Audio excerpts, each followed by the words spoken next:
नमस्कार साथियों, आज की इस वीडियो में हम कंप्लीट डिस्कशन करने वाले हैं VMOU बीएड से संबंधित जिसकी काउंसलिंग है वो 20 और 21 सितंबर को प्रस्तावित है। उस दौरान विभिन्न प्रकार के जो डॉक्यूमेंट्स है, शिक्षक अनुभव प्रमाण पत्र, चालान है, आवेदन पत्र है, घोषणा पत्र है, इन सभी के बारे में हम पॉइंट टू पॉइंट है वो इस वीडियो में कंप्लीट डिस्कशन करने वाले हैं। तो वीडियो में आगे बढ़ने से पहले चैनल को सब्सक्राइब कर दीजिए और बेल आइकन को इनेबल कर दीजिए, क्योंकि हम ये बीएड से संबंधित जितने भी इंपॉर्टेंट जो अपडेट है वो आपको इसी चैनल के माध्यम से और टेलीग्राम चैनल के माध्यम से प्रोवाइड करवा दी जाएंगे। साथियों, जैसे कि ज्ञातव्य है कि VMOU ने जो बीएड का जो रिजल्ट है वो कल जारी कर दिया था और यहाँ पर जो रिजल्ट जारी हुआ था और जिन कैंडिडेट का सिलेक्शन हुआ है उनके केवल रोल नंबर ही जारी किए गए हैं। यहाँ पर किसी भी प्रकार की कोई कट ऑफ जारी नहीं की गई है।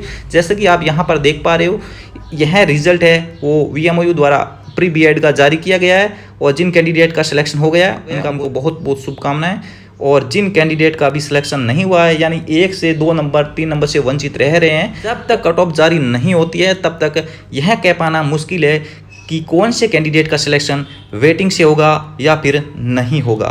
तो जब तक कट ऑफ जारी नहीं होती है तब तक इन सारे प्रश्नों के आंसर देना असंभव है। तो सबसे पहले हम चलते हैं VMOU बीएड 2022-24 का जो काउंसलिंग का जो नोटिस है ऑफिशियल, इस पर।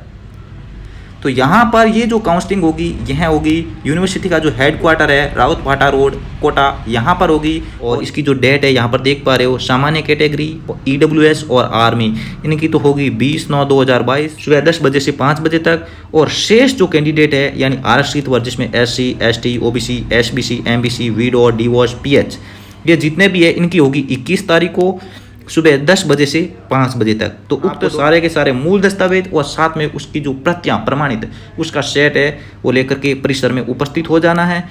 और यहाँ पर जैसे कि आप देख पा रहे हो, यहाँ पर ये जो सीटें हैं अगर खाली रह जाती यानी कोई कैंडिडेट ज्वाइन नहीं करता है, इस स्थिति में इसकी वेटिंग आएगी जो कि लगभग 10 दिन बाद में होगी। और उसके बाद यहाँ पर नोट लगा करके एक इंपॉर्टेंट लाइन लिखी गई है कि जिन कैंडिडेट का सिलेक्शन सामान्य कैटेगरी से हुआ है उनका भी जो काउंसलिंग होगी वो जनरल कैंडिडेट है उनके साथ ही होगी। यदि आप OBC से हो और आपके जो मार्क्स है वो जनरल कैटेगरी को फाइट कर रहे हैं यानी उनके बराबर है, तो आपका जो काउंसलिंग होगा वो उसी दौरान होगा यानी 20 तारीख को ही होगा। तो इस चीज़ का आप विशेष रूप से ध्यान रखें। और साथ में जो भी जाति प्रमाण पत्र है, चाहे आपका सिलेक्शन किसी भी कैटेगरी से हुआ हो, नवीनतम आप बिल्कुल साथ में लेके जाएं। बात करते हैं सारे महत्वपूर्ण तथ्यों की। तो यहाँ पर अगर आप VMOU से बीएड करना चाहते हो तो 3 महत्वपूर्ण शर्तें हैं जो कि आपने फॉर्म भरते समय भी पढ़ी होगी। सबसे पहले वे गवर्नमेंट या फिर प्राइवेट सेक्टर में प्राइमरी टीचर होना चाहिए। सेकेंड, उसने BSTC नियमित रीति से की हुई होनी चाहिए यानी DLED वो रेगुलर होनी चाहिए और NCT से अप्रूव्ड होनी चाहिए। थर्ड जो महत्वपूर्ण है वो आपने UG या फिर PG, ये जिस डिग्री के बेस पर आप बीएड करना चाहते हो यह आपके पास होनी चाहिए, जिसमें जो न्यूनतम परसेंटेज है वो 50 है और रिजल्ट जो कैटेगरी है उसके लिए 45% निर्धारित है। तो ये सारी चीज़ें आपके पास होनी चाहिए। अब हम चलते हैं सीधे जो आवश्यक दस्तावेज है उन पर।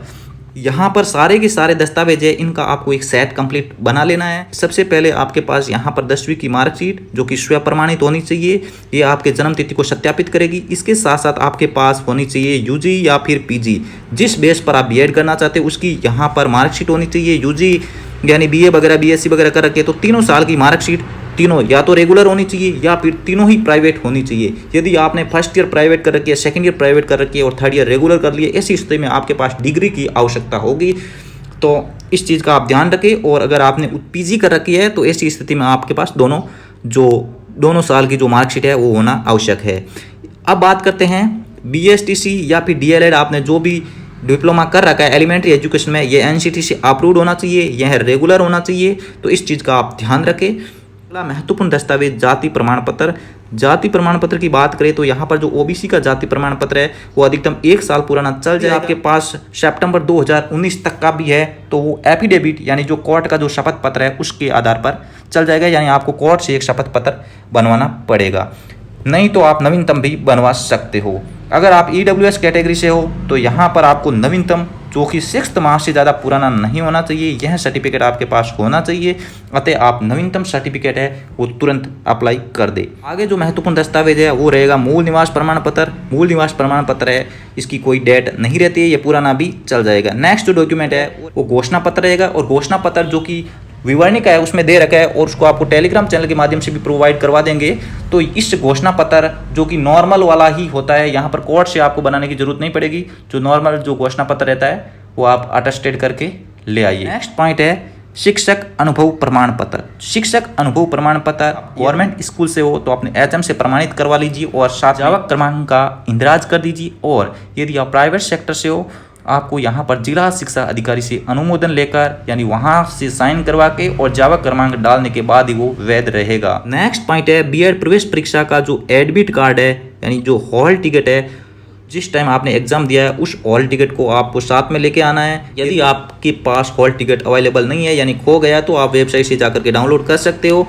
नेक्स्ट जो पॉइंट है बीएड प्रथम वर्ष के जो कार्यक्रम है इसकी जो फीस रहेगी वो रहेगी 26,880 रुपये। यह यूनिवर्सिटी का जो परिसर है उसी में पंजाब नेशनल बैंक है, वहाँ पर आपको चालान के माध्यम से जमा करवानी होगी। चालान के माध्यम से कैसे जमा करवाएंगे इसके बारे में हम आगे डिस्कशन करेंगे। चालान कैसे भरा जाएगा और साथ में किस प्रकार आप जमा करवाओगे इसके बारे में हम डिस्कशन अलग से करेंगे। नेक्स्ट जो पॉइंट है वो आर्मी या फिर रिटायर्ड पर्सन के लिए है। तो अतः इन सारे दस्तावेजों का आपको एक सेट बना लेना है और सारे के सारे दस्तावेज है वो सेल्फ अटेस्टेड होने चाहिए।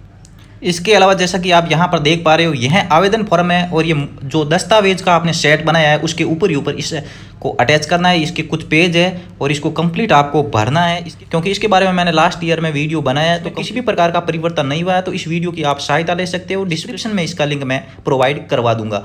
तो यहाँ पर जो कुछ बेसिक डिटेल है जो आपके पास अवेलेबल नहीं है तो उसको आपको छोड़ देना है और बाकी सारे के सारे उस वीडियो की आप सहायता ले सकते हो। अलावा यहाँ पर रीजनल सेंटर आप देख पा रहे हो और कुछ एग्जाम सिटी है। यहाँ पर सिटी का मतलब एग्जाम सिटी, रीजनल सेंटर है जहाँ पर आपके जो फाइल है यानी असाइनमेंट वगैरह जमा होंगे और साथ में जो कैंप होता है संपर्क शिविर वो भी यहीं पर लगेगा। इसके अलावा सिटी में आपके जो एग्जाम होंगे जो भी आपके एग्जाम होते हैं वो यहाँ पर लगेंगे यानी यहाँ से चूज कर सकते हो। इस प्रकार आपको यहाँ पर ऊपर भरना है। बात करते हैं चालान आपको कैसे भरना है और कहाँ जमा करवाना है। तो सबसे पहले यहाँ पर ये जो बैंक है ये जहाँ पर आप काउंसलिंग हो रही है यानी शिक्षा विद्यापीठ जो कि वीएमओयू के परिसर में उसके सामने यहाँ पर पंजाब नेशनल बैंक की ब्रांच है, उसी बैंक में आपको चालान के माध्यम से फीस जमा करवानी है।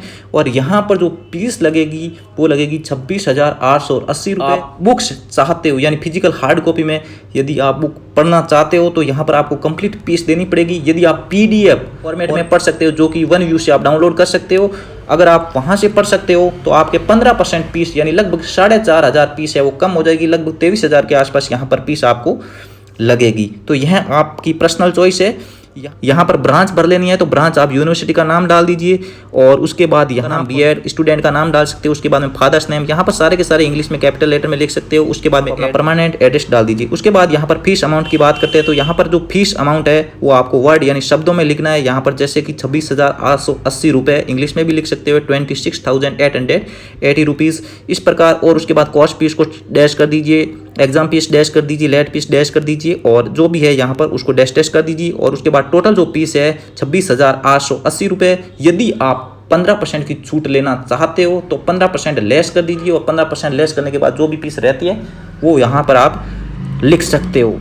या उसके बाद स्कॉलर नंबर है वो फिलहाल अवेलेबल नहीं है क्योंकि एडमिशन होने के बाद ही ये जारी होंगे यानी एडमिशन होने के 15 से 20 दिन बाद में ये आएंगे। यहाँ पर आपको अपने मोबाइल नंबर लिखने हैं और उसके बाद यहाँ पर TR और GR नंबर है ये आपको छोड़ देना है, ये बैंक वाला भरेगा।